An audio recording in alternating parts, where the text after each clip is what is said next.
मैं कह देती हूँ, मुझे तुम्हारे भाई भाभी से अलग होना है। लेकिन क्यों? तुम्हें मेरे भाई भाभी से क्या परेशानी है? परेशानी क्या है? अरे सारा दिन पड़ोस की औरतों के साथ मिलकर मेरी बुराई करती रहती है तुम्हारी भाभी। अरे तो ऐसे काम ही क्यों करती हो जिसके लिए कोई तुम्हारी बुराई कर दे? तुम मेरे सामने अपनी भाभी की तरफदारी कैसे कर रहे हो, ये बताओ। नहीं नहीं, मैं किसी की तरफदारी नहीं कर रहा हूँ। बस मैं ये कहना चाहता हूँ कि तुम्हारी और भाभी की आपस की बात है, तो तुम लोग देख लो यार, तुम्हारे कारण हम क्यों अलग हो? इतना भाई से प्यार है तो भाई भाभी के साथ ही रहा करो, उनके कमरे में। मेरे पास क्यों आते हो? अब मैं तुमसे क्या ही बहस करूँ। देखो जी, अपने भाई भाभी को समझा लो। मैंने बहुत बर्दाश्त कर चुकी हूँ, अब नहीं करूँगी। क्या हो गया? अब क्या कर दिया उन्होंने? अपने कमरे में घुसकर दोनों ही मेरे बारे में कुछ न कुछ बातें करने लगे रहते हैं। तो क्या अब वो बात भी तुमसे पूछकर करेंगे क्या? देखो, तुम ना ज्यादा तरफदारी मत करो अपनी भाई भाभी की, ठीक है ना? जब देखो बस तब उन्हीं की साइड लेते रहते हो। मेरी तो पड़ी ही नहीं है तुम्हें। पता नहीं यार, तुझे ऐसा क्यों लगता है कि मैं उनकी साइड लेता हूँ? ये उस घर में अक्सर ही होता रहता था। दोनों भाई अपनी पत्नियों की वजह से परेशान रहा करते थे। दोनों ही पत्नियां उन्हें किसी न किसी बात पर कोसती ही रहती। दोनों अलग होना चाहती थी, लेकिन दोनों भाई एक दूसरे से बहुत प्यार करते थे, इसलिए वो अपनी पत्नियों की एक भी बात नहीं सुनते। अब अपनी पत्नियों से छुटकारा पाकर दोनों ही हॉल में बैठकर बातें करते हैं, जहाँ पर उनके माता पिता भी बैठे हुए होते हैं। और भाई क्या कर रहा है? अरे राजू भैया, मैं क्या करूँगा? मेरी पत्नी तो दिमाग खा जाती है, हर बात पे कहती है अलग होना है, अलग होना है। क्यों अलग होना है? मुझे नहीं होना है अलग। कुछ ऐसा ही हाल हमारी मोहतरमा का भी है। वो भी यही राग गाया करती है, अपने भाई से अलग हो जाओ, अपने भाई से अलग हो जाओ। बेटा, मैं तो एक ही बात कहूंगी, बहुओं के चक्कर में भाईचारा खराब मत करना। सही कहती है तुम्हारी माँ। अरे मैंने भी अपने भाई से कभी रिश्ते खराब नहीं किए, चाहे तुम्हारी माँ ने कितना कुछ क्यों ना कहा हो। अरे मैं तो मजाक कह रहा था, तुम तो बेवजह गुस्सा हो गई। अरे अरे डरा क्यों रही हो? अब हम क्या करें भाई, हम तो इनके बीच फंस चुके हैं। देखो दोनों आ रही हैं, गलती से नाम भी मत लेना, वरना दोनों हमारी हालत खराब कर देगी। कैसी हो सुधा भाभी? आज खाने में क्या बनाया है? रिंकी, मैं तो अच्छी हूँ। मैं भी तो यही सोचकर बाहर आई थी कि खाने में आज क्या बनाऊं। चलो तुम बताओ कि क्या बनाना है। एक काम करते हैं, दोनों भाइयों से ही पूछ लेते हैं। तो बताओ क्या खाना है। राजू भैया, आप बताइए क्या खाएंगे आज खाने में, वही बनेगा। जो भी ठीक लगे वो बना लो। हाँ हाँ, तुम्हें जो भी पसंद हो वो बना लो। हमसे क्या पूछ रही हो? अच्छा चलो ठीक है, फिर ये मत कहना कि ये क्या बना दिया। माँ जी, पापा जी, आप कहिए कि आप दोनों को क्या खाना है। बेटा, जो तुम बनाओगी ना वो हम खा लेंगे। हाँ बेटा, हम तो बूढ़े हो चुके हैं, 2 रोटी मिल जाए वही बहुत है। और तेरी सास का क्या है, उसको तो कुछ भी दे दो, वो कुछ भी खा लेगी। दोनों भाई हैरान थे कि अभी तक तो दोनों एक दूसरे की खून की प्यासी बनी हुई थी, लेकिन अब कैसे एक दूसरे की सगी बनी हुई है। खैर, अब ये उस घर में अक्सर होने ही लगा था। दोनों अपने अपने पतियों से एक दूसरे की बुराई किया करती, लेकिन जब सामने आती तो एक दूसरे से ऐसे बात करती जैसे कि एक दूसरे की सगी बहनें हो। फिर एक दिन की बात है। मैंने कहा था ना कि मुझे अलग होना है। तुमने फिर से वही गाना शुरू कर दिया।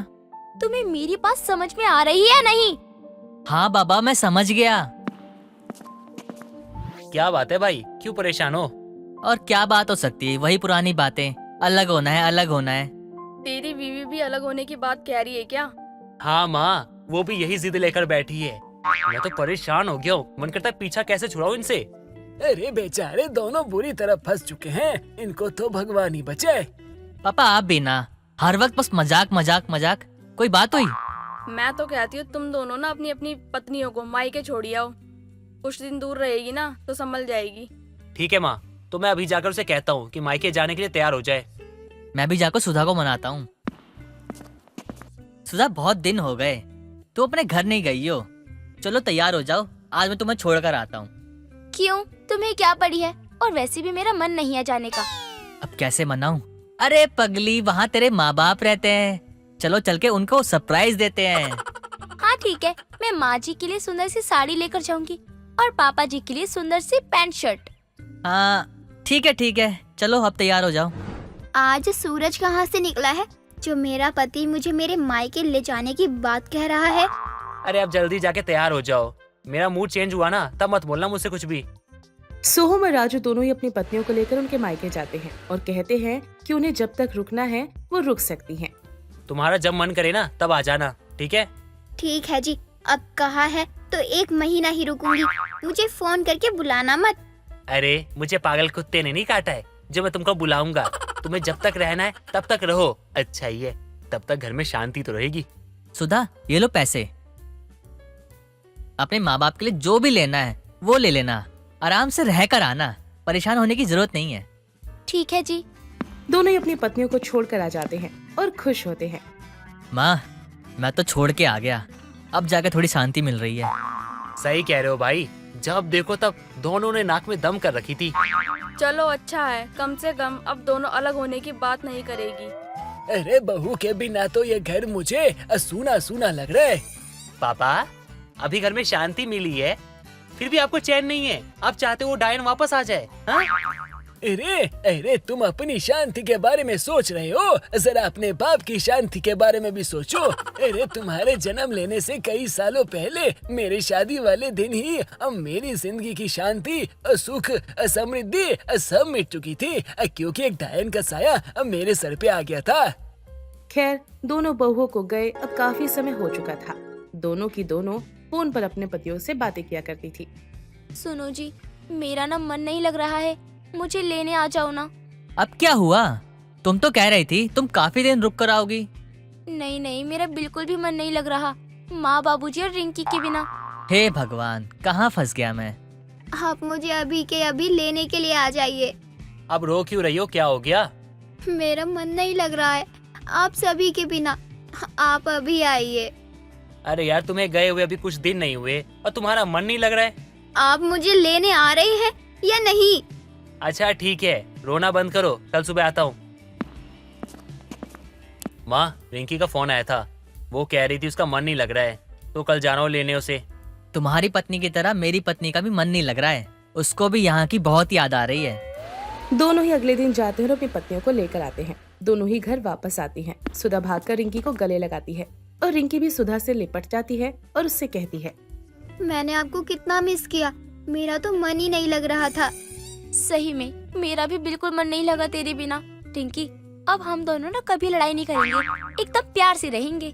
सही कहती हो दीदी, अब हम कभी भी एक दूसरे से अलग होने की बात नहीं करेंगे। रहने दो तुम, भगवान झूठ ना बुलाए, लेकिन तुम दोनों की तो यही हरकत है, 2 दिन साथ रहोगी और फिर बोलोगी हमें तो अलग होना है। अरे बहन, तुम्हें कैसे पता इस बात का?